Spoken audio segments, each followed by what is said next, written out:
Então, boa noite, pessoal. Hoje a gente vai finalizar a parte teórica, né, de como a gente estrutura uma redação, e a gente vai discutir um tema também.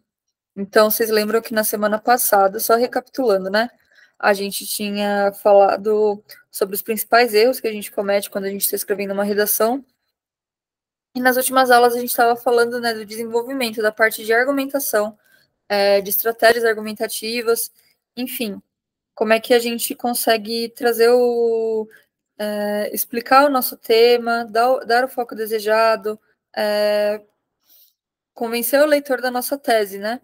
E aí hoje a gente vai ver como a gente finaliza esse texto, né? Quais são as estratégias para a gente criar uma conclusão.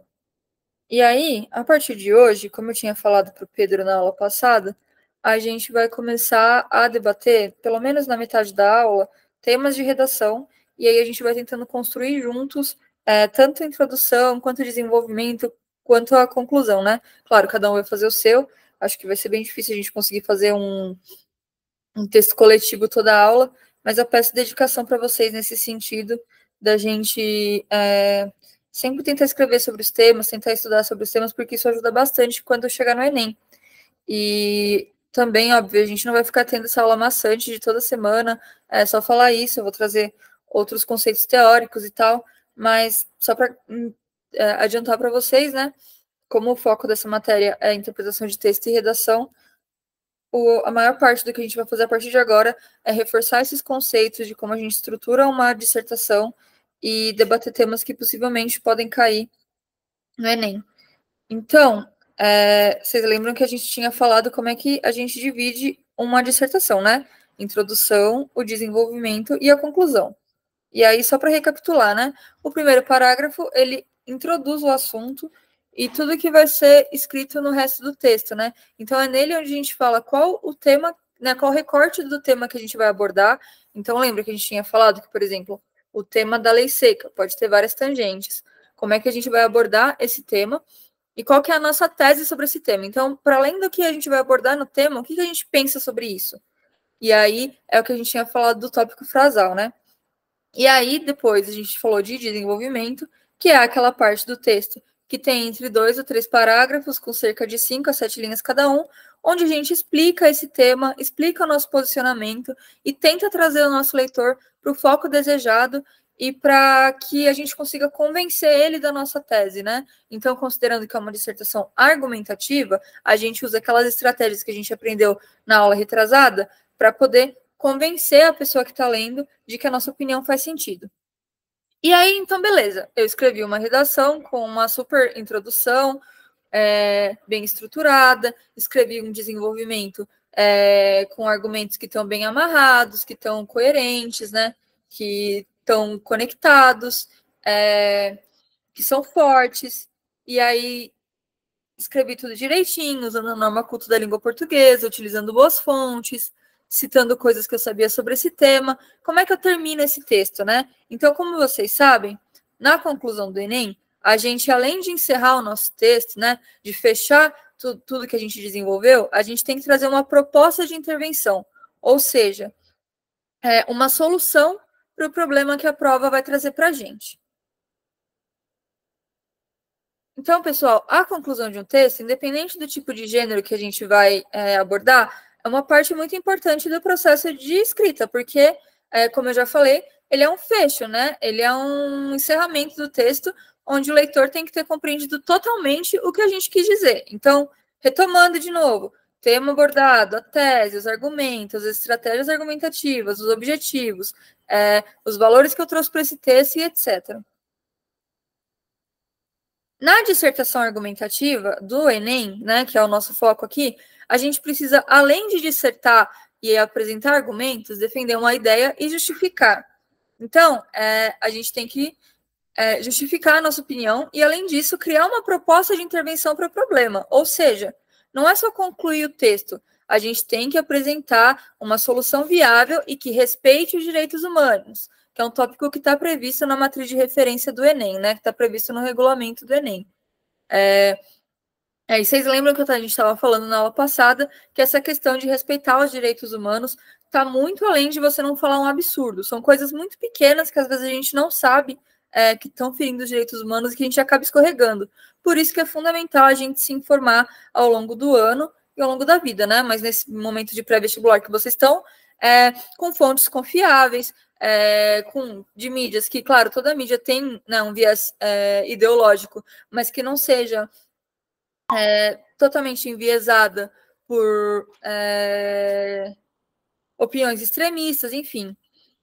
E assim a gente consegue ir pegando como a gente respeita os direitos humanos dentro das nossas decisões. E aí vocês lembram que eu citei aquele exemplo da minha experiência pessoal na questão da prova que eu fiz, que era sobre imigração, e que eu acabei escrevendo uma coisa que tangenciou ferir os direitos humanos, né? Que eu falei para vocês, que eu tinha sugerido que os imigrantes fossem preparados para voltar para os países de origem deles, porque eu não tinha repertório há 12 anos atrás e não sabia que era errado sugerir que essas pessoas voltassem para o país delas. Então, tudo é muito uma questão da gente estar sempre antenado nas coisas que estão acontecendo e nos debates para ter um repertório bacana e conseguir trazer as nossas ideias da melhor maneira possível. A proposta de intervenção é elaborar uma sugestão para solucionar, né, uma coisa que eu já falei 1000 vezes hoje, mas eu vou continuar falando, o problema que é posto em debate na proposta de redação. Então, é óbvio que a gente não vai conseguir trazer uma solução milagrosa para determinada situação em pouco mais de 5 linhas. Então, por isso que esse tipo de conclusão é denominado intervenção e não apenas solução. Vocês lembram quando a gente estava falando daquele tema de lei seca, que a maioria de vocês falou sobre trazer medidas educativas, conscientizar o motorista de que ele não pode beber e dirigir? É muito nesse sentido, né? São intervenções que a gente faz para mitigar o problema. Então, para a lei seca pegar mesmo, né, na sociedade, para as pessoas pararem de dirigir embriagadas, foi sugerido aqui por boa parte da turma que a gente educasse o motorista sobre a importância dessa lei. Então, é muito nesse sentido, né? A gente está intervindo, a gente não está solucionando o problema. Até porque uma solução completa para esse tipo de problema é utópica, né? E aí, tipos de conclusão, pessoal. Então, assim como quando a gente está falando de técnicas de argumentação no desenvolvimento, como a gente está falando de tipo de introdução, também tem técnicas para a gente concluir o texto. Então, vocês podem fazer uma síntese da argumentação. O que quer dizer isso? Na conclusão, que você está fazendo a síntese da argumentação, você vai condensar os argumentos principais elencados no desenvolvimento da sua dissertação argumentativa. No entanto, a gente tem que tomar cuidado, porque se isso não for bem feito, vai culminar em um texto repetitivo. Ou seja, não é só você pegar trechinhos do que você escreveu e fechar. Você elencar esses argumentos e condensar eles de uma forma onde você apenas retome o que você falou, mas não fique uma coisa repetitiva. E aí, no caso do Enem, você resume esses argumentos e já emenda eles com a proposta de intervenção social e usa essa proposta como uma finalidade para atingir os argumentos, né, as soluções que você trouxe ao longo do texto. Então, as soluções não, desculpa, para atingir os pontos que você falou ao longo do texto. Então, se eu estou falando que a lei seca é uma lei importante, mas que não é obedecida por XPTO e que muitos carros são apreendidos porque as pessoas não respeitam, por XYZ, e aí eu retomo isso na conclusão e eu falo, por exemplo, um jeito de resolver esse problema é incentivando os estabelecimentos a darem brindes ou descontos para o motorista da rodada, sabe? Então, eu retomei tudo que eu falei e eu trouxe uma solução que junta com tudo que eu falei. E aí vai fazer sentido para o meu leitor. Ele vai lembrar a minha ideia, vai falar, putz, faz sentido isso que ela está falando, essa solução que ela está trazendo. Ou então, você pode voltar à tese e sintetizá-la. E aí, desse jeito, a conclusão atua como reforço da nossa ideia inicial, da tese, que a gente vai abordar lá na introdução. E aí, tem que tomar muito cuidado também para não ser prolixo quando a gente vai fazer isso, né? Não falar demais. E aí, no Enem, especificamente, como os temas são questões ou problemas de cunho social, A tese é uma opinião sobre esse problema social, né? E a proposta de intervenção é uma solução, uma intervenção para ele, e aí essa relação pode ser posta no texto. Então, se eu estou falando de obesidade infantil, e eu estou dizendo que obesidade infantil é um problema que tem que ser combatido, eu falo isso lá na introdução. Aí, na conclusão, eu retomo essa tese, depois de argumentar sobre por que é um problema, sobre por que causa esse problema, e trago uma proposta que fecha esse texto. Qual eu recomendaria? Eu acho que vai muito de como você está construindo o seu texto. Então, por exemplo, lembra naquela proposta de intervenção que a gente falou há umas aulas atrás sobre publicidade infantil? Deixa eu voltar aqui no meu slide. Que a gente estava falando sobre ter esse problema de publicidade infantil, das crianças bombardeadas de propaganda e tal. Se eu fosse fazer essa redação, talvez eu voltaria na minha tese e sintetizaria ela. Então, eu diria que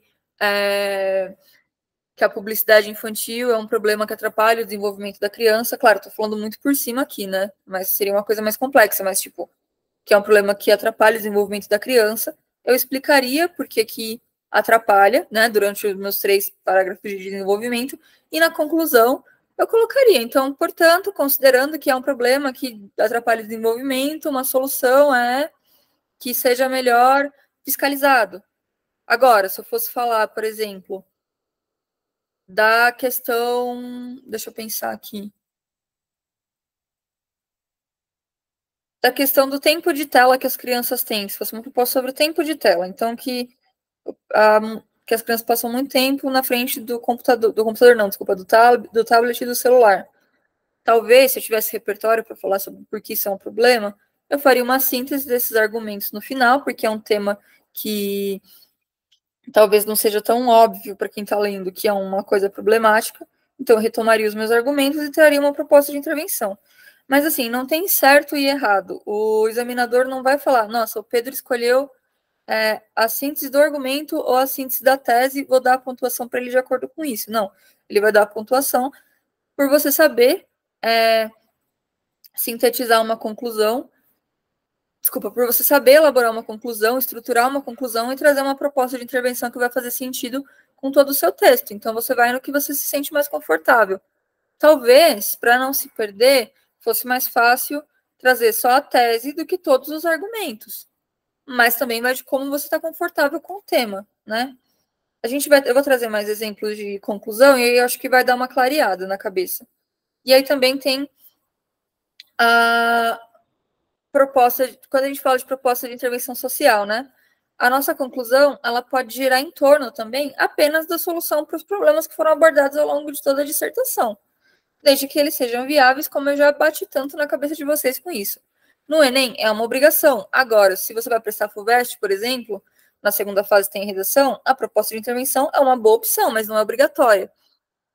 Eu não recomendaria, né, aí já pegando o gancho da sua pergunta, Pedro, trazer na conclusão só a proposta de intervenção, porque você corre o risco de deixar um parágrafo muito solto. Lembra do que a gente estava falando na aula passada sobre aquela coisa de inverter a ordem dos parágrafos e ver se tem uma conexão forte entre as frases? Talvez uma conclusão, quando a gente não está muito familiarizado com esse tipo de texto, né? Uma conclusão que só traz a proposta de intervenção, que não tem um preparo para trazer essa proposta, acaba ficando um pouco solta no texto. Então, se eu não estivesse confortável com esse modelo de texto, né, com esse modelo de redação, eu tentaria sintetizar os meus argumentos antes. Pode falar. Então, pelo que eu entendi, essa proposta de intervenção seria tipo... seria uma coisa meio vaga, teria introdução, desenvolvimento, mas a proposta não traria uma solução? Então, a proposta de intervenção é obrigatória. Você tem que, na sua conclusão, trazer uma proposta de intervenção, trazer uma solução para o problema.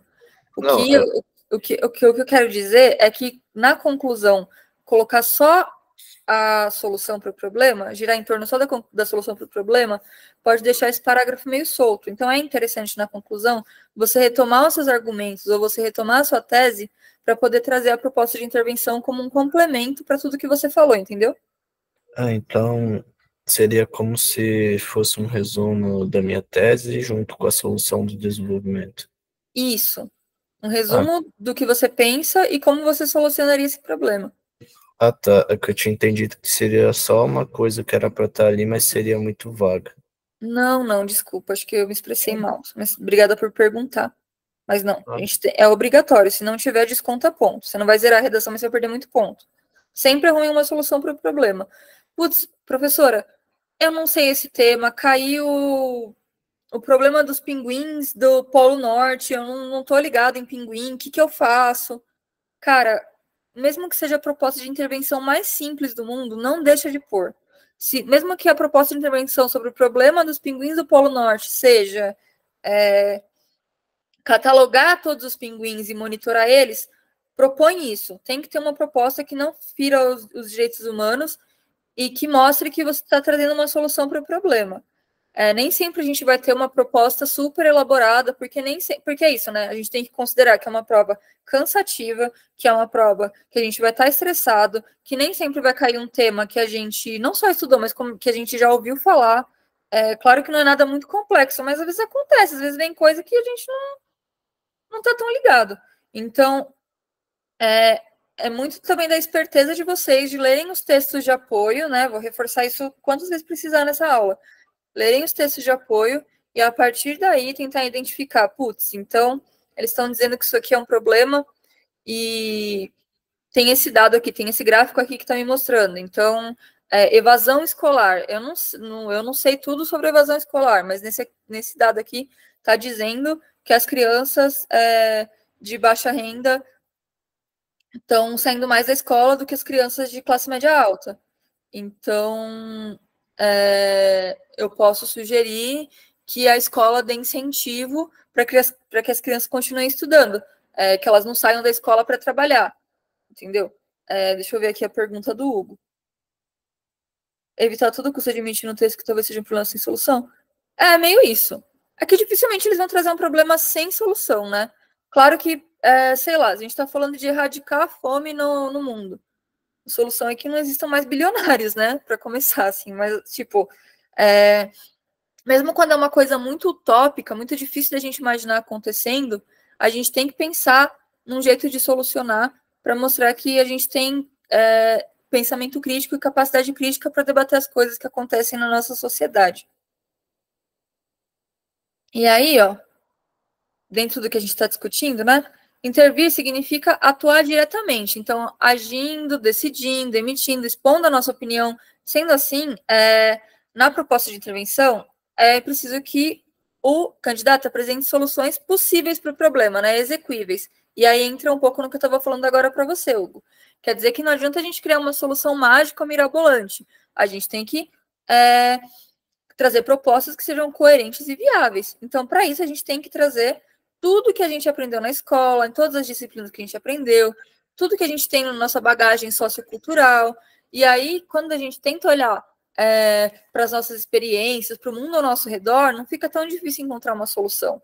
Porque além da gente né, nós somos aqui pessoas estudiosas que estão pesquisando, que estão se inteirando do que está acontecendo na sociedade, a gente vive na sociedade, né? A gente está todo dia passando alguns perrengues. Então, por exemplo, se o tema fosse mobilidade urbana, eu imagino que, assim como eu, a maioria de vocês ou todos vocês aqui dependam do transporte público. A gente sabe na pele o que poderia acontecer para melhorar a nossa vida no transporte. Então, a gente pode recorrer a essa experiência. Claro que, como eu falei, nas aulas de desenvolvimento, a gente não vai trazer num argumento ou numa conclusão uma experiência, tipo, a solução para o transporte público é que eu, Heloísa, que passo o fim de semana na casa da minha família na periferia de Santo André, gostaria que tivesse mais ônibus passando no meu ponto. Não. Mas a gente vai falar que era importante que o transporte público atingisse melhor, né? Como é que fala? Abrangisse melhor as regiões periféricas dos grandes centros urbanos. Então, é sobre a gente também saber se colocar no mundo. E aí, a proposta de intervenção social tem que estar bem detalhada e tem que apresentar conexão com os argumentos desenvolvidos ao longo do texto. E aí, ó, tem uma dica, né, que é mais ou menos o que a gente já está falando. Se vocês ficarem em dúvida na hora de elaborar a proposta, Respondam na sua cabeça as seguintes perguntas. O que é possível apresentar como proposta de intervenção na vida social? Que é isso que eu falei para vocês, de olhar para o mundo e se colocar como cidadão e como pessoa que faz parte desse problema e que é atingido por esse problema. E tá, então eu pensei nessa proposta. Eu estou aqui, a gente está falando de... a gente está falando do problema de transporte público, e eu sou uma pessoa que depende do transporte, e a minha proposta de intervenção é: o transporte está muito caro, e isso é um problema, então as pessoas têm que ter mais acesso ao transporte. Então, como eu viabilizo isso? Aí eu posso sugerir tarifa zero, eu posso sugerir que as integrações durem mais tempo, porque tem gente que mora longe e às vezes não dá tempo de pegar o ônibus. Eu sei que, eu imagino, né, que isso não é mais um problema agora, que agora eu só pego um ônibus para ir para o meu trabalho. Mas quando eu era adolescente, para eu sair da minha escola e chegar na minha casa, eu precisava de 2 ônibus. E o tempo de integração era 1 hora só. Ou seja, se você passasse de 1 hora, você pagava 2 passagens. Então, uma coisa que ajudaria a economizar dinheiro, porque a gente sabe que o transporte público e que o trânsito da cidade são coisas problemáticas, é aumentar o tempo de integração, entendeu? Então, a gente vai pensar o que seria legal que acontecesse e como isso pode acontecer. Claro, vocês não têm que elaborar um plano de ação para o governo para resolver aquele problema, até porque vocês estão falando isso em um parágrafo. Então, quando a gente estava falando da lei seca, vamos retomar isso, que a proposta de intervenção era educar a população, tá? Então, a educação precisa de população, não. A população precisa de educação sobre o tema. Como que eu vou educar essa população? Então, eu vou educar essa população a partir de comerciais que passam na televisão, veiculados gratuitos e obrigatórios, que o governo vai disponibilizar, explicando que bebida não combina com direção, entendeu? E aí, exemplos. Esse exemplo é porque eu já falei para vocês tanto dessa cagada que eu fiz, desculpa a palavra, dessa cagada que eu fiz na proposta de intervenção sobre migração, que eu achei que seria interessante trazer uma proposta de intervenção que não ia ferir os direitos humanos, né? Que eu falei para vocês que eu acabei fazendo sem querer em 2012. Então, ó, torna-se evidente, portanto, que o país precisa administrar de forma mais consciente a expressiva chegada de imigrantes. Aqui essa pessoa retomou a tese dela que o Brasil precisa administrar melhor a chegada expressiva de imigrantes e de refugiados nele. Com esse objetivo, além das medidas anteriormente citadas, então, além dos argumentos que essa pessoa já trouxe, a criação da cartilha do imigrante ajudaria no estabelecimento desses indivíduos, uma vez que eles ficariam cientes de suas possibilidades, sendo o papel do governo elaborá-la. Então, aqui ela já falou que a gente tem um problema que o país precisa administrar, que é a chegada expressiva de imigrantes. Uma solução é criar uma cartilha do imigrante para as pessoas poderem saber as possibilidades dela, os direitos e deveres dela no país, e é o papel do governo elaborar. Então, ela trouxe qual que é a proposta e como que a gente vai fazer a proposta. Viu que ela não escreveu 10 linhas, é uma coisa bem simples.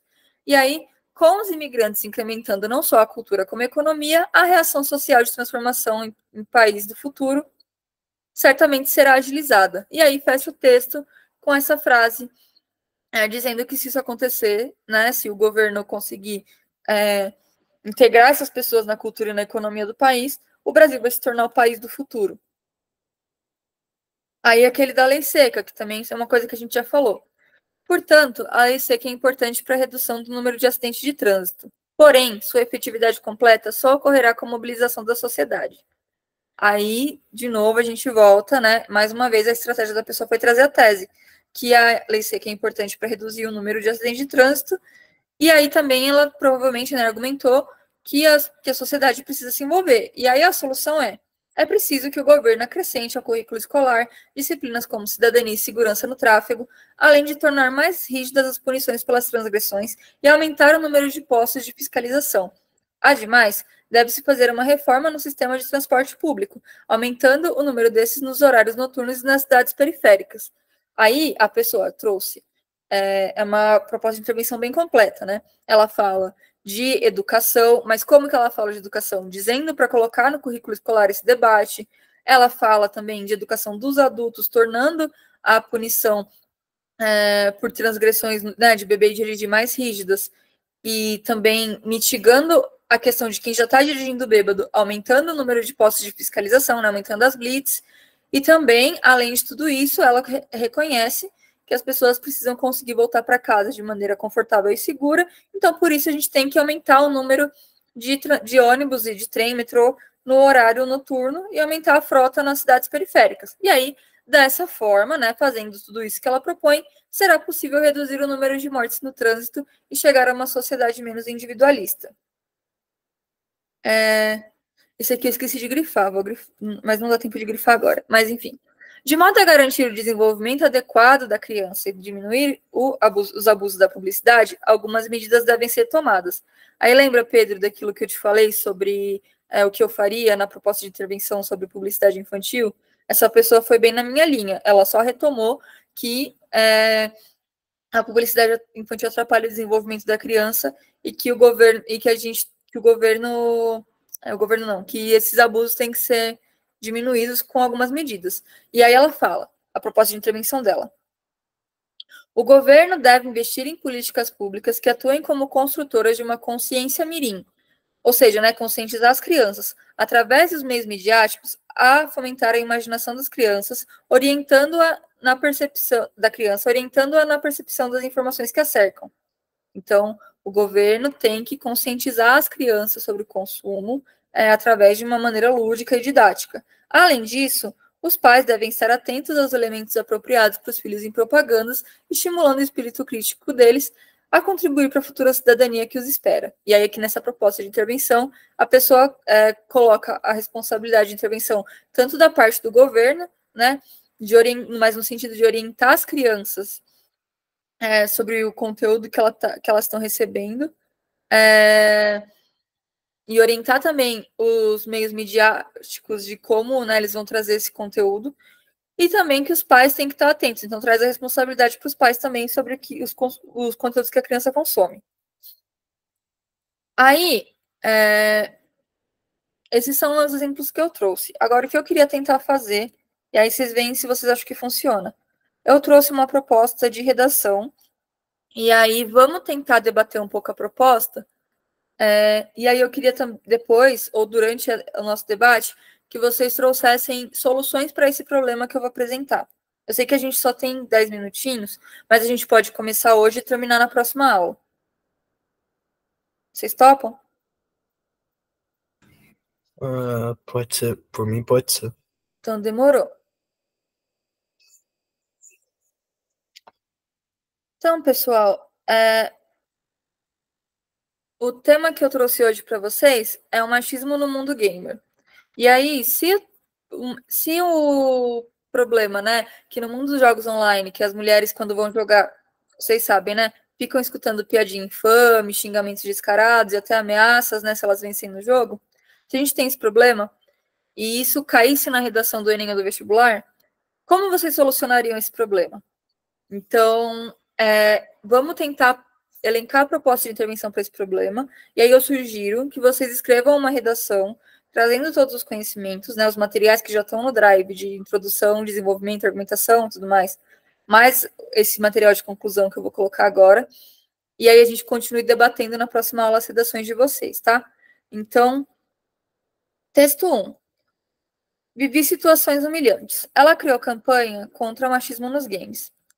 Tenho 21 anos e minha relação com o mundo gamer começou aos 7, influenciada por meu pai, que também joga. Ele me mostrou alguns games e me apaixonei por esse universo ao ver o quanto aquilo podia ser legal e divertido.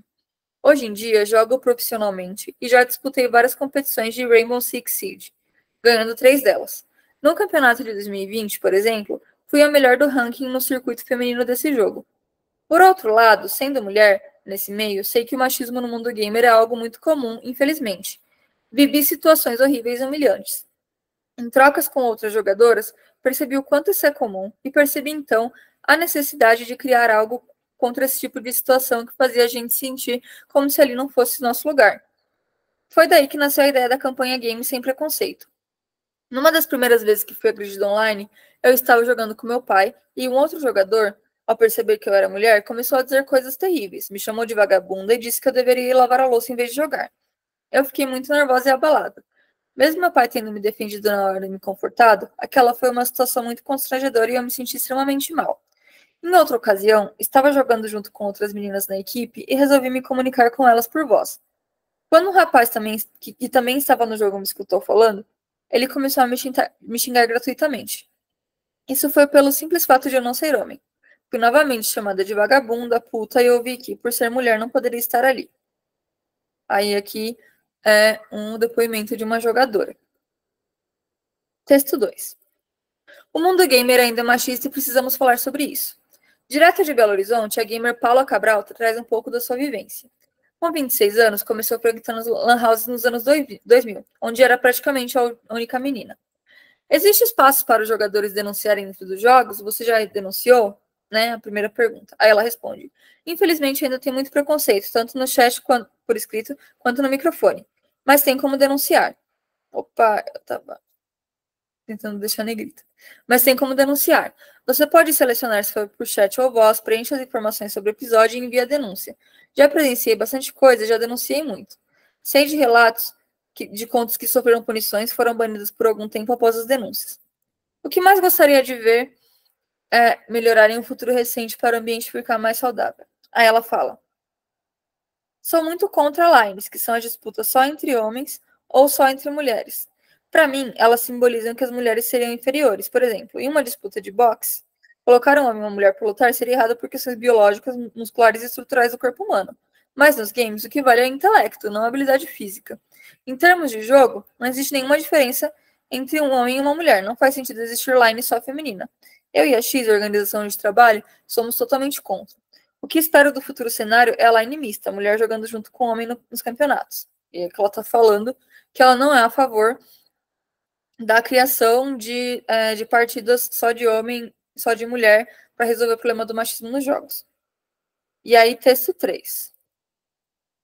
Streamers enfrentam machismo no universo gamer. No meu primeiro dia de stream, enquanto fazia divulgação após uma partida, um dos jogadores começou a me insultar. Sofri gordofobia, racismo e insultos com as piores palavras que posso imaginar.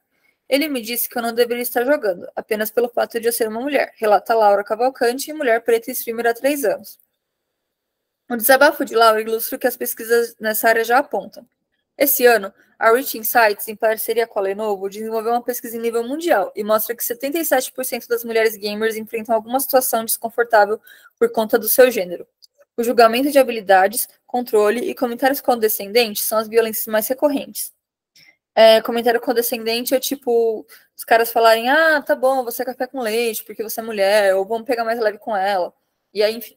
Além disso, a pesquisa também aponta que 59% das mulheres entrevistadas usam a identificação de gênero masculino ou não identificam o seu gênero para se resguardar do assédio durante os jogos. Bom, a gente tem aqui 10 minutinhos, vamos tentar começar a falar sobre esse tema, e aí na semana que vem a gente tenta imaginar uma redaçãozinha sobre isso mais estruturada. E aí eu peço que vocês tentem escrever. Fica à vontade, tá, Elô? Se quiser se estender um pouquinho, não tem problema. Ah, tá bom, então. Obrigada. Pode falar, Pedro. Só para ter certeza, a gente vai ter que escrever uma redação? Tipo, eu vou ter que escrever a minha, os outros vão ter que escrever as deles? Isso. E aí a gente traz o que a gente escreveu e a gente tenta debater juntos as nossas propostas de intervenção, as nossas introduções, os nossos argumentos. Claro que não vai dar para todo mundo ler a sua, mas a gente pode ir trazendo pontos. Então, você escreveu a sua redação sobre isso, e o que mais pegou para você foi a introdução. Aí você traz a sua introdução para a gente, se você ficar confortável, e a gente debate as ideias, alguém tenta comparar com alguma coisa que já escreveu. Pode ser? Tá. Mas e agora a gente vai tentar trazer uma solução? Ou pelo menos debater soluções? Agora? Isso. Vamos tentar fazer isso. Tá. Quando a gente fala desse problema de... tanto que eu trouxe um tema que já veio bem mastigadinho, né? Que não é uma coisa muito complexa, mas só para a gente começar a arranhar propostas de intervenção. Quando vocês pensam nessa questão do machismo no mundo gamer, o que vem na cabeça de vocês?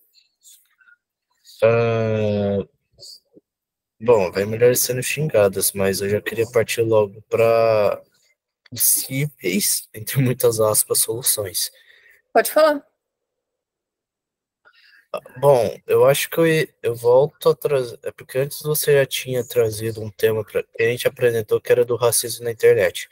Uhum. E eu pesquisei, tipo, eu decidi dar uma olhada de soluções que poderiam, porque também existe racismo nos jogos. E eu pensei na mesma solução agora. Tipo, palavras.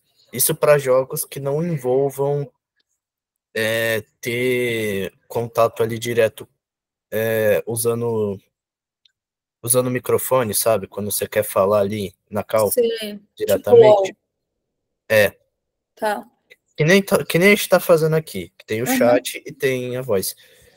Pro chat, acho que ele poderia habilitar uma opção de palavras que tenham cunho ofensivos, poderiam você botar a opção de tipo, censurar a palavra, tipo, você não consegue visualizar o que é. Eu consigo Hum, pensar nisso. um filtro de palavras Um filtro de palavras. que podem ser preconceituosas. Então vamos lá. Que tem um tom ofensivo. E aí, Pedro, o que acontece quando alguém não passa nesse filtro? Quando um jogador escreve uma palavra preconceituosa e o filtro pega ele, o que você imagina que acontece? Ele é divertido, ele é banido do jogo? Como que a gente pode implementar essa solução? Porque assim, ser banido, professor, depende, porque mesmo que ele seja banido, ele pode simplesmente criar uma outra conta. Uhum, faz sentido. Eu queria propor essa ideia, eu tinha pensado aqui em propor, só que meio que não adiantaria. Eu acho que a pessoa, por exemplo, tem a mulher, ela não quer, tipo, ela não quer ver palavras que tenham como objetivo ofender ela. O jogo pode proporcionar a opção de grifar essas. Então, Vitor, ban por IP, daí eu não sei, porque daí é uma coisa muito complexa. Mas vamos supor, tem a mulher que ela não quer ver palavras que tenham de cunho ofensivo, que queira, que tenham como objetivo de fato ofender ela pode botar a opção no jogo de filtrar palavras de cunho ofensivo, ela não vai visualizar. Uhum. E no caso, é essa a primeira opção que eu botei. É uma boa. Uma boa proposta de intervenção, é uma coisa mais prática, né? E Desculpa, Pedro. criar um patch para identificação de ofensas em campo. Eu tava realmente pensando em alguma coisa assim pra, tipo, quando a pessoa tá falando ali por voz, que nem eu tô fazendo, eu não consigo pensar em uma solução pra isso. O que Não é um faço ideia. pet, gente? Eu não sei. Eu Eu acho que também não faço ideia. O que é um pet, Vitor?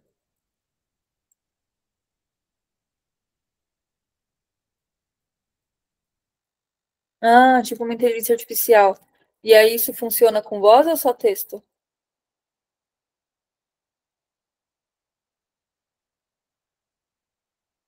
Os dois, legal.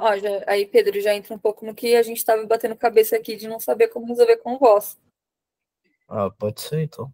Uma inteligência artificial que tenha como objetivo identificar palavras de cunho ofensivo. Porque mas daí teria que ser uma inteligência artificial muito bem, tipo, desenvolvida, porque às vezes, sei lá, vai que os jogadores eles criam expressões ou gírias dentro do jogo que sejam direcionadas assim para ofender, eles podem burlar esse sistema. Mas é uma boa ideia, daí assim evita essas palavras mais ofensivas. E como você... Perman... Desculpa, Oi? Não, pode pode falar. falar. Não, Não, eu ia fala sério. perguntar, mas como vocês acham, além dessas soluções mitigadoras que vocês trouxeram que são coisas Tipo mais isso. diretas, né? Como que a gente faz para as mulheres se sentirem acolhidas nesses espaços? Porque, por exemplo, eu namorava um cara que joga Counter-Strike. E aí, ele tinha uma amiga que joga CS também, só que essa menina, ela usava um nick de menino para ela poder jogar. E assim, já não somos mais adolescentes há algum tempo, né? Essa garota, ela tem a minha idade, ela é uma pessoa de 28 anos que ela não conseguia jogar usando o nome de mulher, porque quando ela ia fazer isso, ela era muito xingada no chat. Mesmo assim, ela gostava muito do jogo e queria jogar. Como é que a gente faz para essas mulheres se sentirem acolhidas no espaço do jogo, né? O que a gente poderia fazer para a gente acolher essas pessoas para elas se sentirem parte da comunidade? Porque também é meio dolorosa a ideia, né? De que você não pode se identificar. Eu não posso entrar como Heloísa num LOL, numa partida de LOL, porque eu vou ser hostilizada e minha experiência vai ser ruim. Eu não consigo pensar. Eu vou ser sincero, professor. Eu não consigo. Nesse sentido, eu não consigo pensar em uma ideia que seja efetiva e ao mesmo tempo respeite os direitos humanos. Porque eu acho que poderia ter tipo um sistema. Vamos supor, o teu jogador, ele fala, ele xinga muitas pessoas, e se ele, tipo, sei lá, ele falou uma tal quantidade de xingamentos para várias pessoas, tipo, que não sejam amigos. Ele xinga várias pessoas, essas pessoas podem denunciar e esse jogador vai perdendo pontos. Sei lá, o objetivo do jogo é, sei lá, ganhar pontos. Ele não vai. A quantidade de pontos que ele for ganhar vai ser menor. Por quê? Por um período de tempo, a quantidade de pontos dele vai ser menor, porque Entendi. banimento eu acho difícil funcionar, porque ele pode simplesmente criar uma outra conta. Sei lá, ele pode usar, sei lá, vai que ele utiliza alguma gambiarra e ele consegue burlar o sistema e volta a jogar. Eu acho que punir jogador na pontuação, dependendo do jogo também, é uma solução que eu Faz consigo sentido. ver que funcione, né? Porque daí você incentiva a pessoa a não xingar. Se você continuar xingando os outros, se você continuar xingando os outros, as pessoas te denunciarem, você vai perdendo ponto. Você não vai jogar, você não vai conseguir achar partida com tanta frequência. Porque, professora, esse tipo de coisa acontece no online mesmo. É muito difícil. É online, porque você está interagindo com pessoas. Daí é uma solução que eu acho que daria melhor pro cara controlar para as pessoas, né? Porque vai que é homem, mulher, não sei, para a pessoa segurar a língua. Porque aí pega no que ela mais almeja, né? Que é subir no ranking do jogo. O Vitor Depende. levantou a mão. Pode falar, Vitor. Então, o problema desse case é que eu acho que ele tá muito além dos jogos online. Ele é um problema machista da sociedade. Mas sobre uma possível solução no mundo dos jogos, por exemplo, na Coreia, para você criar uma conta no LoL, você tem que vincular o seu CPF, digamos assim. Então, se você você toma ban no seu CPF, então você não consegue criar outra conta mais. Qual das Coreias? Imagino que na do Sul, né? Hã? O Pedro perguntou qual Coreia. Eu falei que eu imagino que seja na Coreia do Sul. Sim, a Coreia do Norte não tem nem acesso à internet direito. Tá. Eu acho que essa sua ideia é boa também, Vitor, no sentido de que aí entra, né, o Pedro citou que parece muito com um tema que a gente já falou, né, do racismo na internet. Porque aí também tira um pouco da sensação de anonimato, né? Porque mesmo que você use um nick que não tem seu nome, use uma foto que não é a tua, você pode ser responsabilizado como pessoa física se você cometer um crime de ódio na internet, né? Então, Sim. é uma ideia boa. Meio que bane a pessoa, né? Então ela fica com medo de perder a oportunidade de jogar e ela também pode ser punida criminalmente pelas coisas que ela fizer. Com certeza. Boa. O que mais que vocês acham sobre isso? É que é um tema assim, professor. Eu gosto bastante de jogos. Eu já vi casos assim, mas eu não consigo pensar. Eu acho que é mais fácil falar sobre racismo na internet do que sobre machismo nos jogos. Na minha humilde opinião, eu acho que é um tema mais fácil, mas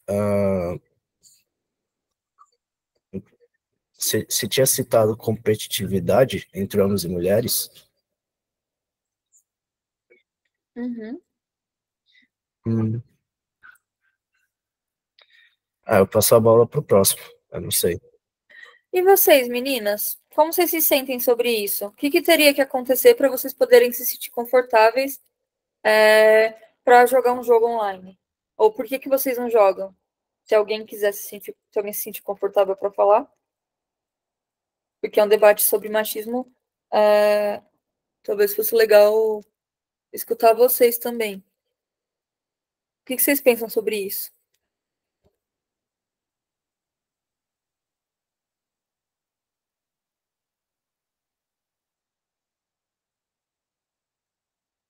Bom, eu vou falando então o que eu acho, e aí é que também já está dando o nosso tempo, né?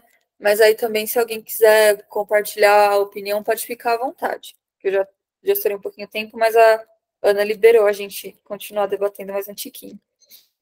Eu penso assim, eu, por exemplo, eu sou uma pessoa que eu tenho um irmão, e aí meu irmão sempre ganhou videogame, sempre ganhou, não, sempre teve acesso a videogame, em lan house e tal.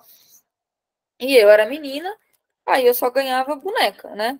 Então, eu comecei a jogar depois de adulta. Comecei a jogar porque esse meu ex-namorado que eu contei pra vocês, ele me deu um videogame antigo dele, e aí eu peguei gosto por jogos. Então, as meninas da minha geração, de modo geral, não tem tanto acesso no sentido de, tipo, não tem tanta cultura de jogos, porque sempre foi colocado como uma coisa que é uma atividade que os garotos fazem. Então, o Victor colocou muito sabiamente que é uma questão que passa, né, pelo mundo gamer, mas que é muito mais complexa porque vem de uma opressão estrutural mesmo, né, de papel de gênero, de que as meninas não jogam. Então, talvez, não sei se vocês acham que isso faz sentido, mas pensando a longo prazo, se as meninas fossem mais incentivadas a participar dos esportes, né, dos jogos, se elas tivessem mais acesso, talvez daqui a 10 anos a gente crie uma comunidade de jogadores e jogadoras que vai ser muito mais democrática, porque vai ter muito mais mulher. Então, porque são garotas que vão crescer pegando gosto pela coisa, né, e os videogames são um jeito muito legal de desenvolver também muitas coisas. Sei lá, o meu irmão aprendeu a falar inglês jogando videogame. Enfim.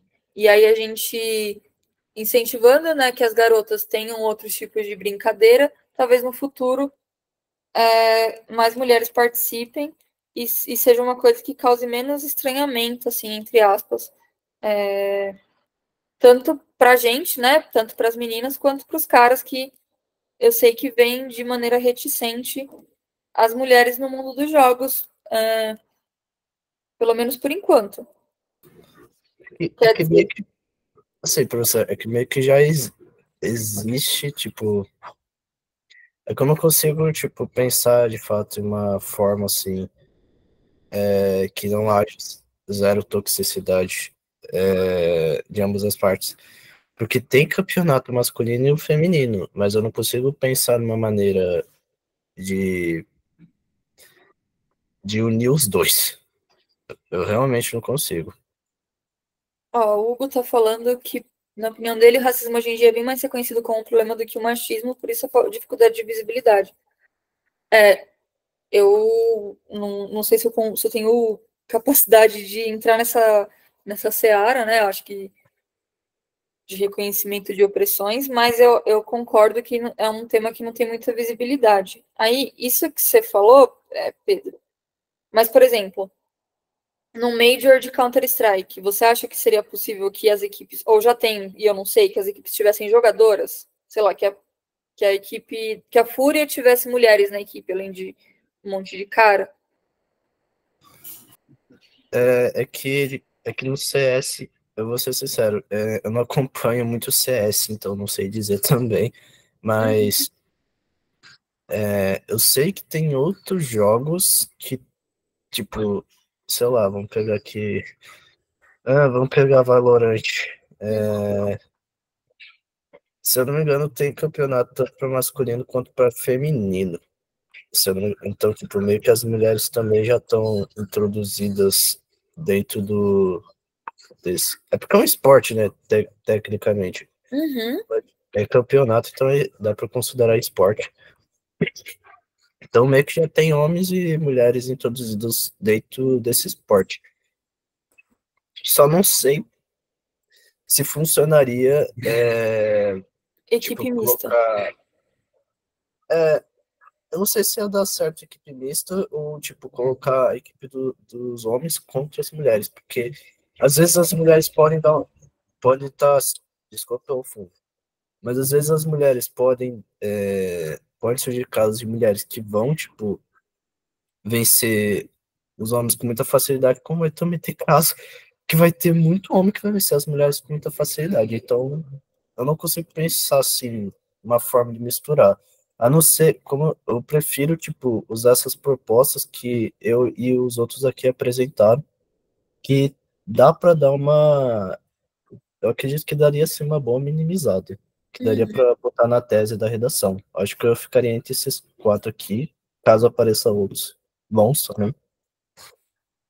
Mas eu não consigo pensar, tipo, em colocar misto ou os dois no mesmo time. Não sei. Certo. Então a gente vai fazer assim, que eu sei que a professora Vivian, né, não vai conseguir dar a próxima aula, mas a Ana tem um exercício para aplicar para vocês.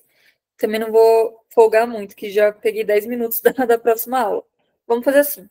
Vou fechar agora a aula e vou colocar tanto o slide de conclusão quanto essa proposta de intervenção no nosso drive. E aí eu queria que vocês refletissem até a semana que vem. A gente combinou de escrever as redações, então quem tiver tempo de escrever a redação, escrever uma redação completa. Quem não tiver tempo, refletisse sobre a questão tanto das garotas jogadoras quanto das streamers, né? Porque vocês sabem o que meninas que streamam jogos passam. E se não sabem, procurem saber quanto é difícil quando uma mulher tenta ser streamer, ela ser levada a sério, e quanto é violento também. E aí também que vocês pensassem um pouco mais sobre essa questão de gênero.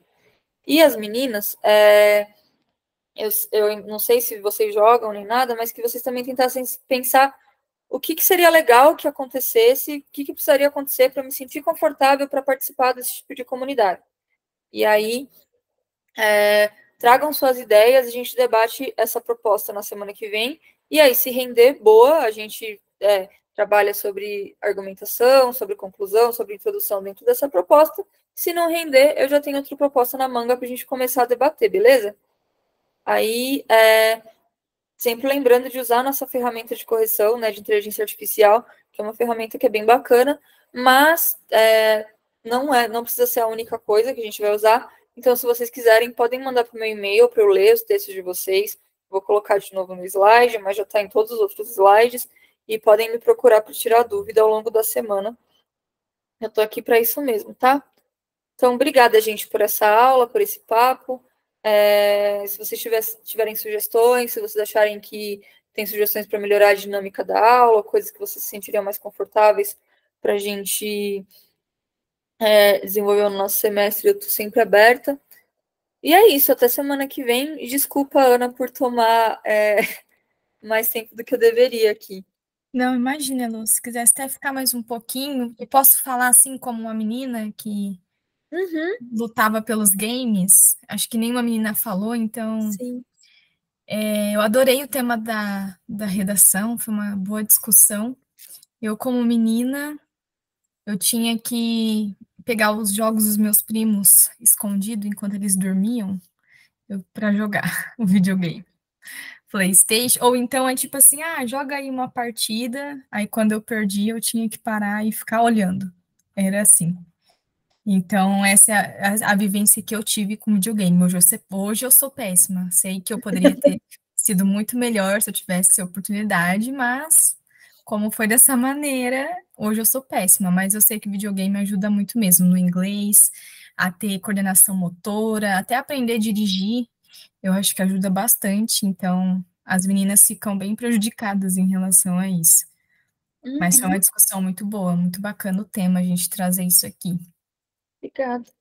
Eu acho até que, só para completar o que você está falando, que você falou de jogar escondido, eu lembro que eles não deixavam eu jogar, e quando eles deixavam era jogo de menina. Então, tipo assim, eu podia jogar o Monstros S.A., porque na época que meu irmão tinha videogame, dava para comprar jogo pirata, né?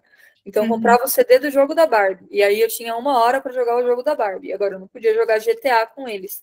Tanto que Last of Us, que é aquele jogo sobre o apocalipse zumbi, né? Depois do vírus e tal, eu só consegui jogar ano retrasado, quando saiu a série na HBO. Eu me interessei sobre o tema e, por coincidência, na pastinha de jogos que meu ex-namorado me deu quando ele me emprestou o videogame dele, tinha esse jogo. E aí eu pude pensar, nossa, eu posso jogar esse jogo de menino, sabe? Real. Muito, muito louco como afeta a gente, né? Como a gente nem imagina que a gente pode fazer as mesmas coisas que os meninos. Total. O meu era Vila Sésamo. Entendeu? Era um joguinho do Vila Sésamo, que é coisa de criança. E Aham. aí era os que eu podia jogar, né? Enquanto meus primos jogavam futebol, jogava Crash.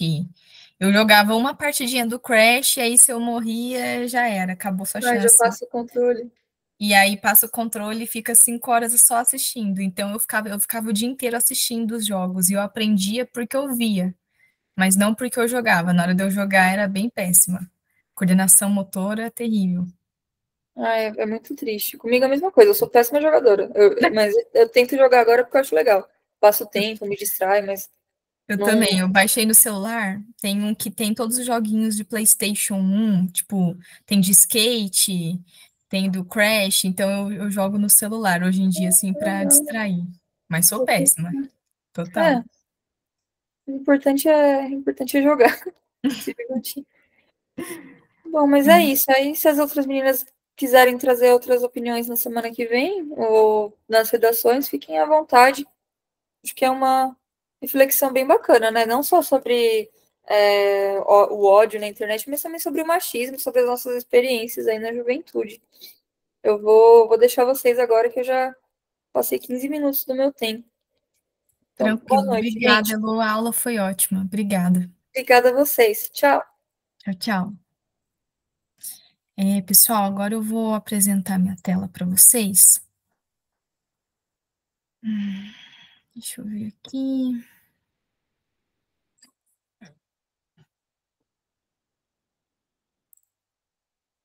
Peraí. Deixa eu só apresentar certinho.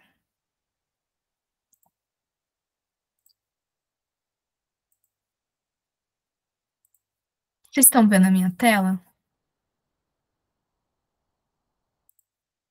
Ai, não, vocês estão vendo o e-mail, né? Peraí, gente. Desculpe.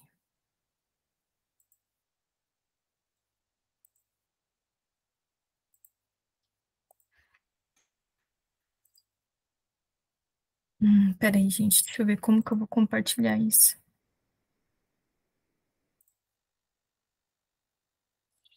Porque a professora Vivian, ela teve um pequeno acidente hoje e aí ela teve que ir pro hospital, tá, gente? Mas ela deixou um exercício pra gente fazer junto. Deixa eu só conseguir apresentar para vocês. Não foi nada grave, mas assim, ela precisou ir pro hospital mesmo. Aqui.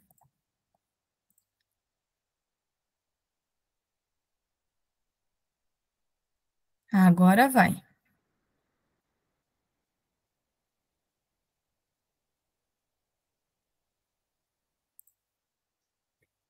Vocês estão vendo então aqui o exercício que ela tinha deixado já na semana passada, ela falou para mim que fez com vocês, para vocês desembaralhar o texto, né? Primeiro da introdução e agora o desenvolvimento que a gente vai fazer junto. Então o texto ele está todo embaralhado, todo bagunçado, os, os parágrafos, e aí o exercício é então a gente fazer junto, organizar esses parágrafos de como seria uma redação. Eu vou compartilhar também o documento com vocês aqui no chat. Deixa eu só. Mas podem começar a fazer, ó. Começa aqui na introdução.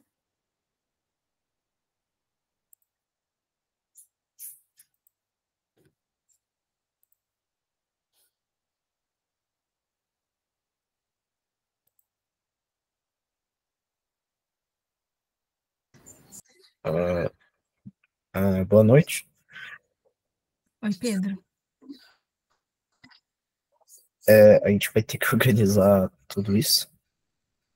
Não, no caso é só os parágrafos, a gente pode fazer junto, se a gente quiser ler, e aí vocês organizam, depois tem o gabarito, para ver se a gente organizou certo, tá?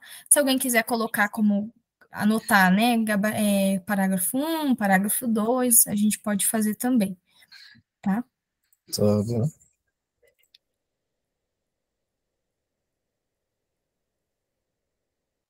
Primeiro a gente pode começar com a introdução, que é pequenininha.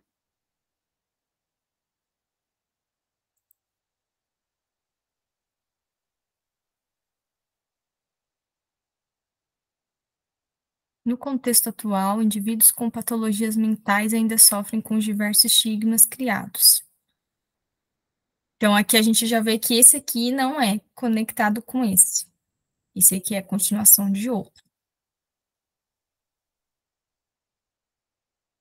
Nícia da Silveira foi uma renomada psiquiatra brasileira e, indo contra a comunidade médica tradicional da sua época, lutou a favor de um tratamento humanizado para pessoas com transtornos psicológicos. Acho que aí depois viria: isso ocorre pois faltam informações corretas sobre o assunto? Não, não parece ser isso. Vamos ver. Queria anotar um lápis. Eu acho que eu vou falar porque a dinâmica é essa, né? Então, precisa. Oi, desculpa, não entendi, Pedro. Não, eu disse que eu vou falar por causa. Eu vou precisar falar porque fica mais fácil para dinâmica. Ah, tá, pode falar, Pedro, fica à vontade. Eu vou compartilhar aqui com vocês para ficar mais fácil. Pode falar o que você preferir. Acho que o primeiro é no contexto nacional atual, os indivíduos patologias mentais ainda sofrem de diversos estigmas criados. Eu acho que esse é o primeiro. Uhum. Então, Alguém você... mais tem alguma sugestão? Vocês já ouviram falar da Nícia da Silveira? Não? Não? Ela é, tipo, muito importante na área da psiquiatria.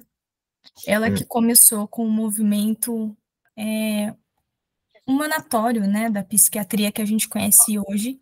Então, a psiquiatria, né, é como a gente conhecia antigamente, né, que a gente fala os manicômios, que sempre tem filmes e séries, que é aquela coisa de internação da pessoa, de dopar com remédio, de violência, né, como se fossem verdadeiras prisões.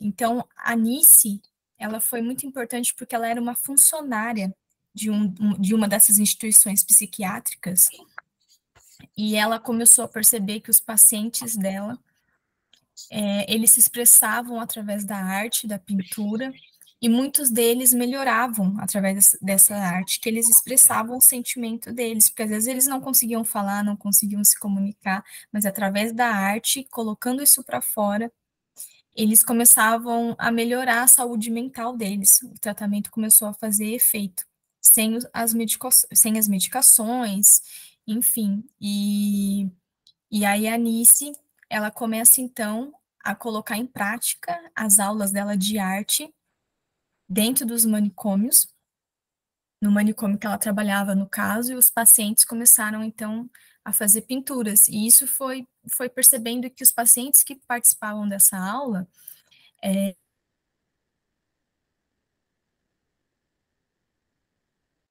calmos, menos agressivos, se comunicavam melhor. Então, ela começou a perceber que estava funcionando, isso era um método bom, porque na época eram métodos muito violentos, né, de medicação, choque, como a gente já ouve falar, né, dopavam os pacientes, violentavam, e ela coloca isso como método. Só que, claro, né, por ela vir com essas inovações, ela foi muito perseguida, e pelos próprios médicos que iam contra os métodos dela, né, de ensino. E aí, mas ela consegue resistir, e hoje é a Nícia da Silveira que a gente conhece na área da psiquiatria, que é um dos grandes nomes.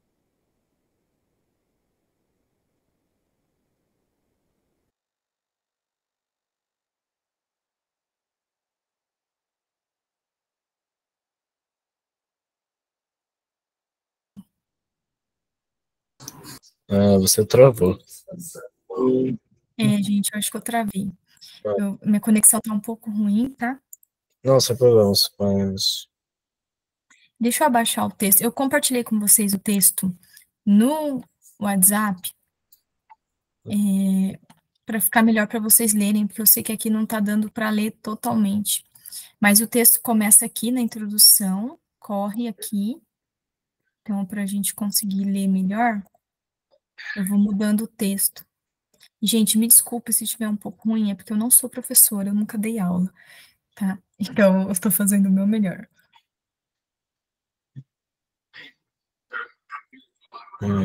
Ah, obrigada, Lari. Isso ocorre. Dá pra ver a parte de cima da intuição. Oi? A parte do resto que tá em cima. Aham. No contexto, e depois isso ocorre.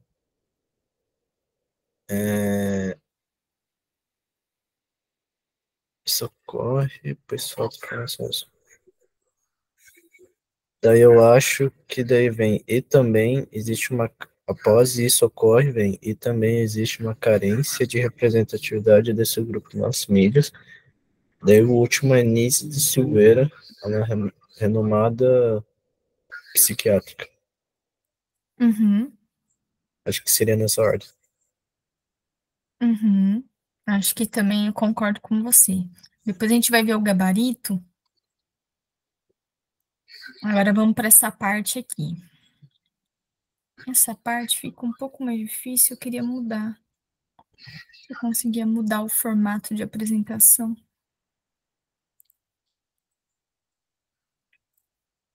Aqui, ficou melhor, né?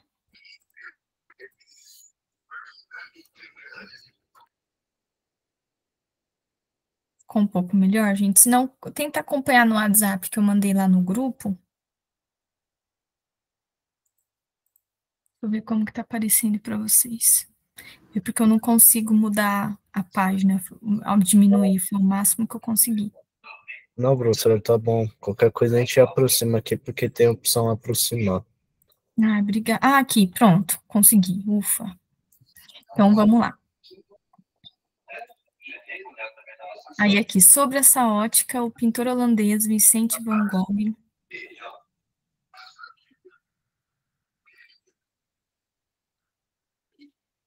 Professor, você travou de novo. Ai, gente, a minha internet tá péssima ainda para ajudar. Voltei? Voltou. Obrigada. Primeiramente, vale ressaltar que a ignorância é uma das principais causas da criação de preconceitos contra portadores de psiquiátricas. Dessa forma, um ocorrido com um artista pode ser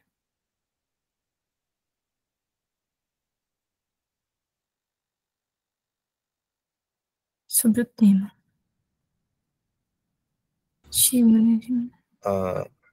Acho que a primeira parte seria...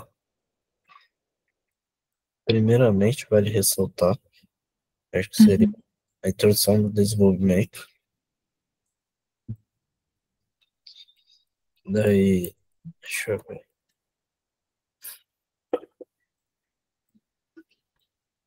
Gente, vocês podem me ajudar também, tá? A gente precisa ter medo de falar, não. Pode passar vergonha aqui, não tem problema, eu já tô passando. Ó, aí eu acho que tem duas opções do desenvolvimento, o 1 e o 2.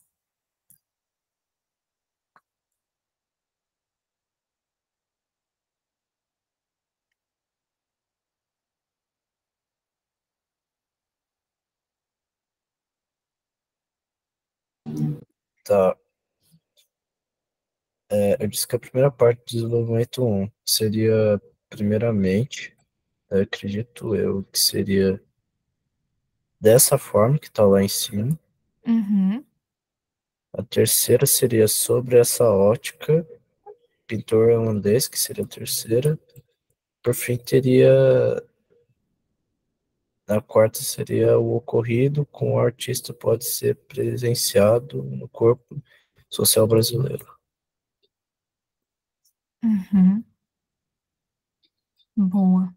Então, não sei se alguém tem outra coisa a dizer. Se ninguém tiver nada a dizer, acho que a gente pode ir para o desenvolvimento 2. Vamos para o desenvolvimento 2, então? Desse modo, esse processo sentir representados. Geralmente, desse modo, fica para o final, né? Tá explicando alguma coisa, então, geralmente não é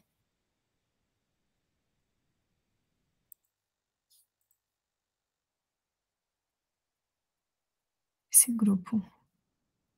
A série tá falando da série, então aqui também tá falando.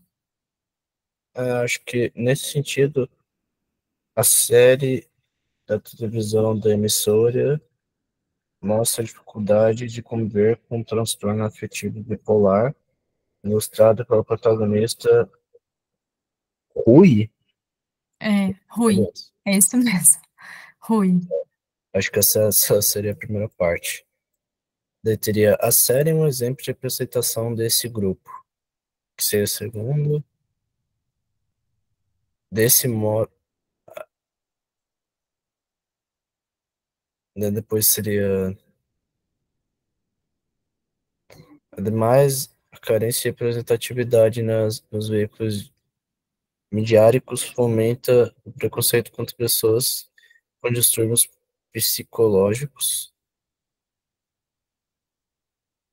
que seria o terceiro. Daí lá em cima desse modo está, esse processo agrava os estereótipos contra essas pessoas, que seria o quarto.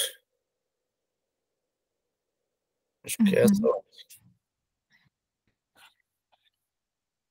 Certo, vamos ver então, vou dar mais um tempinho para vocês pensarem.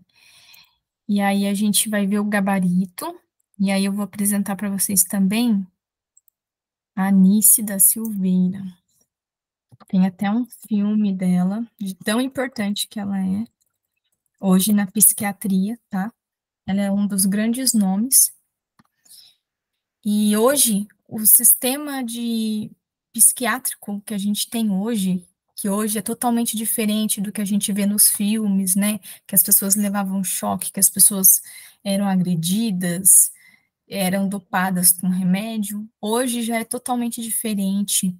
Hoje já tem fiscalização nas clínicas, tem assistentes sociais, psicólogos, psiquiatras, terapeutas ocupacionais. Então, hoje é totalmente esse cenário que a gente vê nos filmes, nas séries, mudou muito e graças a muito, assim, a gente tem que agradecer a Anice da Silveira por essas mudanças que tiveram no sistema psiquiátrico, tá? Então, hoje a gente tem ainda muito preconceito, né, dessas clínicas, as pessoas têm medo, as pessoas não querem se tratar ou têm medo de levar um parente para se tratar, porque tem na visão o que era antes, né?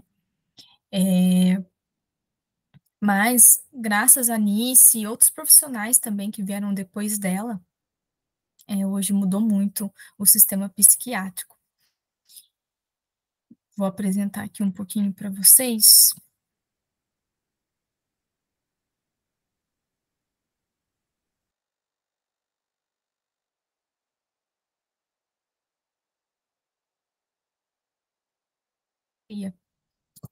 Então, vou falar um pouquinho da minha área, já que estamos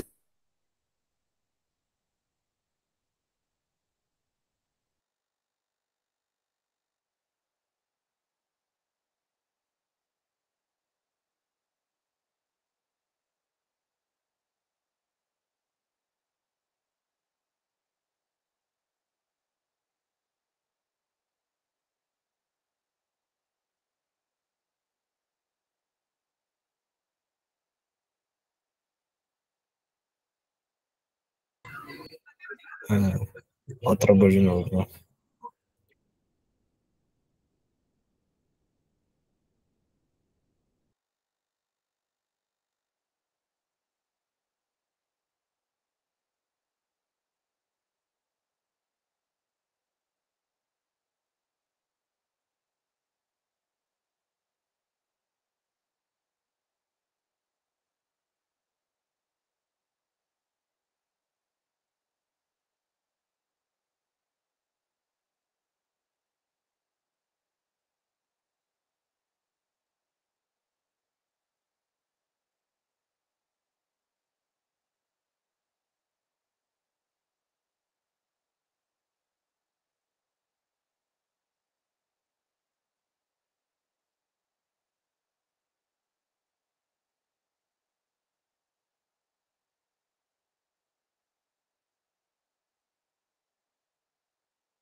Gente, desculpa, minha internet caiu, tá?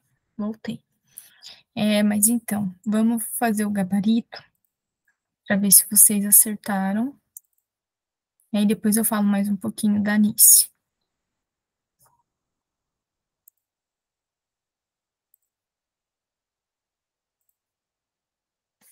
Vamos lá, o gabarito.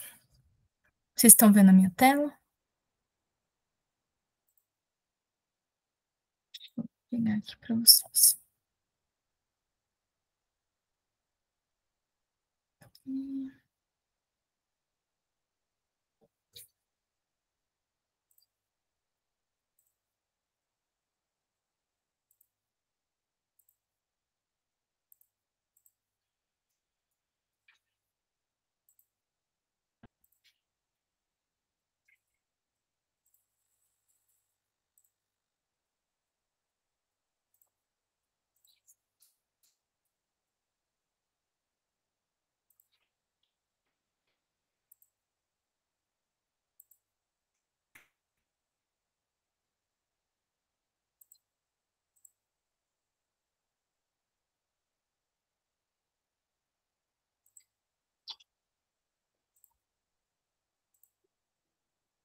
Deixa eu abrir. Esse aqui é o gabarito.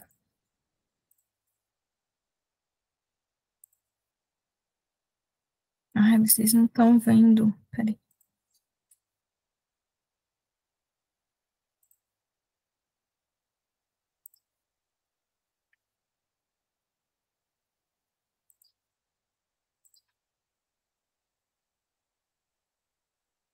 Aí, agora foi. Gabarito. Eu vou ler, aí se vocês quiserem acompanhar e corrigir o que vocês fizeram, tá?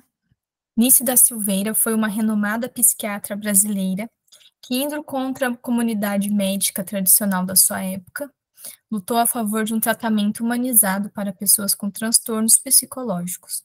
No contexto nacional, indivíduos com patologias mentais ainda sofrem com diversos estigmas criados. Isso ocorre pois faltam informações corretas sobre o assunto, e também existe uma carência de representatividade desse grupo nas mídias. Primariamente, vale ressaltar que a ignorância é uma das principais causas da criação de preconceitos contra portadores de doenças psiquiátricas. Sobre essa ótica, o pintor holandês Vicente van Gogh foi alvo de agressões físicas e psicológicas por sofrer de transtornos neurológicos e não possuir o tratamento adequado. O ocorrido com o artista pode ser presenciado no corpo social brasileiro, visto que, apesar de uma parcela significativa da população lidar com alguma patologia mental, ainda são propagadas informações incorretas sobre o tema. Este processo fortalece a ideia de que esses integrantes não são capazes de conviver em sociedade, reforçando estigmas antigos e criando novos. Dessa forma, a ignorância contribui para a estigmatização desses indivíduos e prejudica o coletivo. Ademais, a carência de representatividade nos veículos midiáticos fomenta o preconceito contra pessoas com distúrbios psicológicos. Nesse sentido, a série de televisão da emissora HBO, Euforia, mostra as dificuldades de conviver com o transtorno afetivo bipolar, ilustrado pela protagonista Rui, que possui a doença. A série é um exemplo de representação desse grupo nas artes, falando sobre a doença de maneira responsável. Contudo, ainda é pouca representatividade desses indivíduos em livros, filmes e séries, que, quando possuem um papel, muitas vezes são personagens secundários e não há esse. E não há. Peraí. Tá cortando. E não há um aprofundamento de sua história. Desse modo, esse processo agrava os estereótipos contra essas pessoas e afeta sua autoestima, pois eles não se sentem representados. Alguém acertou? Quer falar o que acertou, o que errou? O que colocou? É bastante coisa. O que, Pedro? Desculpa. Bastante coisa. Errou bastante coisa? Não, eu também. Eu percebi que eu errei ali umas coisas que eu falei, botei fora da ordem. Por exemplo, aqui na introdução aqui, do lado esquerdo, no contexto nacional atual, eu achava que era o começo da introdução, sendo que, no caso, começava com o nome da Nise da Silveira. Uhum. Eu Foi, também, eu errei essa parte. Falei, deixa eu ver aqui no chat. Se for- Mas tudo bem. Eu vou apresentar outra coisa agora para vocês. Quem é a Anice? Essa é a Anice da Silveira, hoje, né?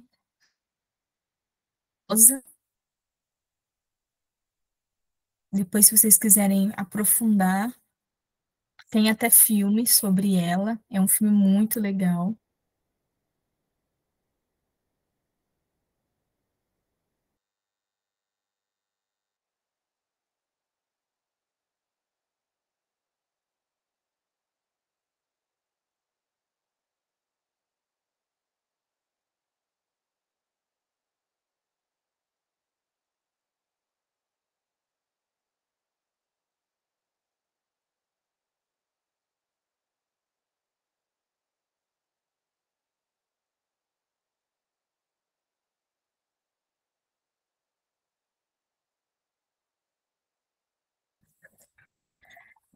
Ai, caraca.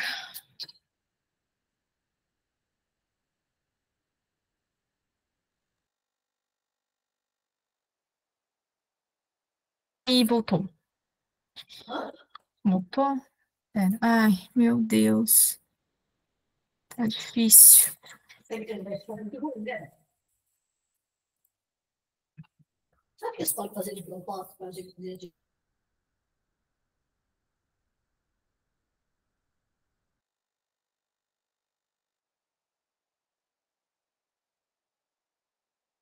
Vocês estão me vendo, pessoal? Tá me ouvindo? Desculpa, minha Sim, internet tá muito ruim, meu Deus. estamos. Esse é o filme da Nice. Quem faz é a Glória Pires. É sensacional, gente. Para quem se interessa por esse assunto, é tipo assim, básico, sabe? Isso aqui, a gente saber quem é Nice da Silveira é básico. Outra questão, assim, vou dar uma aula então sobre saúde mental, já que eu não sei dar aula de português. Manicômio de Barbacena, não sei se alguém já ouviu falar, que era considerado, na verdade, como se fosse o Holocausto brasileiro, também é conhecido assim. Então, a gente tem costume de ainda pensar que né, as clínicas psiquiátricas, elas são assim ainda, né, onde as pessoas bebiam água do esgoto, ficavam jogadas, nuas, passando fome, levando choque. A gente tem essa visão ainda do hospital psiquiátrico. Realmente, aqui no Brasil, né, em Barbacena, Minas Gerais, foi assim num período. Tem até o documentário também, maravilhoso, também para quem gosta desses assuntos. É muito legal. Esse é o documentário que tem do Manicômio de Barbacena, né, que a gente fala o Holocausto de Barbacena. Então, realmente era dessa maneira. Mas hoje em dia, graças a Nice e outros estudiosos também, que depois foram aceitando as ideias dela, hoje as clínicas psiquiátricas são outras, as pessoas fazem várias terapias, fazem a pintura, né, que foi a Nice que trouxe essa atividade para os pacientes, tá? Então, hoje não é nada disso aqui que a gente está vendo, que a gente vê nos filmes de terror, e a Anice, essa que é o texto que a professora trouxe, é o grande marco, né, da psiquiatria. Ela praticamente dividiu, assim, a psiquiatria antes da Anice e depois da Anice, né. Desculpa, deixa eu ver os comentários de vocês. Olha, realmente, às vezes eu acho que algumas pessoas do meu trabalho, eu não sei como que foi, não foi parar ainda numa clínica psiquiátrica, Hugo, porque é um estresse tão grande que realmente eu não sei como não foi ainda, sabe? A gente realmente está tão estressado que às vezes eu acho que eu falo, meu, como é que eu ainda não fui para numa clínica? Então, realmente. Mas hoje eu já, se eu fosse para uma clínica, eu já iria com outros olhos, né? Porque eu não iria com esses olhos daqui do que foi. Eu iria com os olhos do que é hoje, inclusive depois da Nice, né? Que a professora trouxe no texto, achei muito legal ela trazer isso. A gente conhecer um pouquinho. O Manicômio de Barbacena tem o documentário também. Deixa eu ver se eu acho aqui. Por que que a gente fala o Holocausto brasileiro? Porque, na verdade, era um campo de concentração, não era uma clínica. Se falava que era uma clínica psiquiátrica, mas, na verdade, era um depósito de pessoas, um depósito humano. E sabe o que que é pior nisso, gente? É que se depositavam pessoas que não eram aceitas na sociedade. Então, pessoas negras, pessoas, mães solteiras, crianças com deficiência ou com algum atraso mental, meninas que eram abusadas pelo patrão, porque muitas delas trabalhavam em casa de família desde novinha, 12, 11 anos, 8 anos, para ajudar a mãe. Às vezes tinha que passar roupa na casa dos senhores, né, da época dos senhores coloniais, tudo mais, e tinha que trabalhar nessas casas de família, e aí os patrões abusavam dessas meninas, e quando descobria que elas estavam grávidas, mandava essas meninas para esse manicômio como se elas fossem loucas.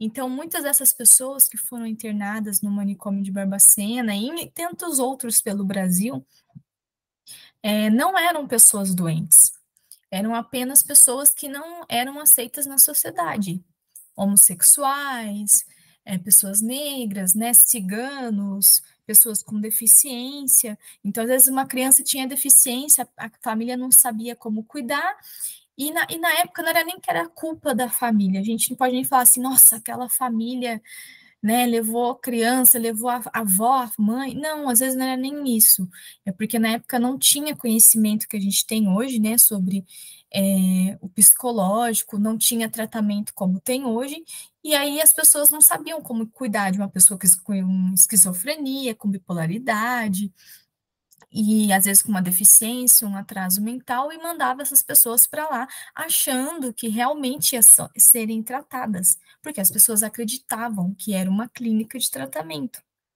né? Só que por trás ali da fachada, né, mostrava que tinha esse lado que as pessoas não viam, que o governo não via, que não era dessa forma. Mas aí depois, né, da Anice e de outros estudiosos que lutaram muito, principalmente durante a ditadura militar, vieram a mudar esse tipo de tratamento, né, acabar, então hoje não se tem mais a terapia de choque, hoje as pessoas que ficam em clínicas psiquiátricas, elas têm contato com a família, elas podem visitar a família pode visitar elas podem até sair da clínica juntamente com a família, às vezes o tratamento pode ser feito em casa, tem várias terapias, além de pintura, né? Tem outras terapias que eles também fazem nas clínicas psiquiátricas. E é legal a gente falar isso aqui, porque muita gente não sabe como é, né? Só tem aquela visão dos filmes. Então, é interessante a gente falar sobre isso. Então, é uma aula sobre saúde mental e psiquiatria, tá, gente? Tem um outro filme também que eu gosto muito, e é sobre isso também, que é com aquele ator, eu esqueci o nome dele, o Rodrigo Santoro, Bicho de Sete Cabeças, que também mostra como era uma clínica psiquiátrica antigamente, né, que ele foi internado pela família, a família achando que ele ia se tratar, que ele, né, ia ser cuidado, mas na verdade não era assim, tá? Então, se alguém tiver interesse de saber mais sobre isso também, esse filme é muito bom, também é um dos básicos, assim, de quem trabalha a área da saúde mental, estuda sobre isso, tá? A gente sempre tem, então, essas bases, que é o filme Bicho de Sete Cabeças, o Manicômio de Barbacena, que tem o livro, tem também aqui, ó, o Holocausto, que é um documentário, e temos também o filme da Anice da Silveira, que é No Coração da Loucura. Esse da Anice é maravilhoso, prepare-se para chorar, porque é muito bonito, tá? Mostra o lado depois do final de que, né, não termina da mesma forma que começou, que era aquela violência, aquela coisa horrorosa que era realmente. Bom, pessoal, alguém quer falar alguma coisa para a gente ir para o intervalo? Pra mim tá de boa. Tranquilo? Alguém tem alguma pergunta sobre a área da psiquiatria, sobre o texto, sobre a Anice, sei lá?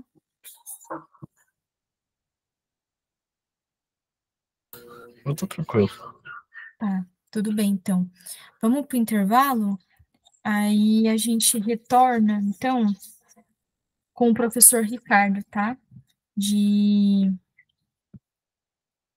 matemática, né? Ele vai, porque o Daniel, ele também hoje teve imprevisto de trabalho, então ele não vai poder aparecer aqui, mas a gente volta aí com o Daniel, então, 9h30, tá bom? A gente chega um pouquinho mais tarde. Desculpa, pessoal, pelos inconvenientes, acontecem, né? A gente nem esperava da professora, a Vivian, tadinha, ela teve um acidente realmente, e ela me comunicou hoje à tarde, mas ela tá bem, mas assim, precisou realmente ir pro hospital. E aí teve o Daniel também, Mas, por favor, não desanimem. Eu já preparei aqui um forms para a gente fazer uma pesquisa com vocês. Por favor, respondam para a gente poder entender o que está bom, o que não está, o que precisa melhorar. Então, assim, para a gente ouvir vocês e entender vocês e começar a propor melhorias, tá bom? Muito obrigada, então, pela atenção de vocês até aqui. Eu sei que eu não sou professora, que não foi muito bom, porque eu não sou professora. Mas eu tentei dar uma aulinha aqui sobre saúde mental e Nício da Silveira. Então é isso, gente. Desculpa aí pelos erros, mas a gente vai tentando. Vamos então para o intervalo, a gente volta mais tarde, 9h30. Obrigada.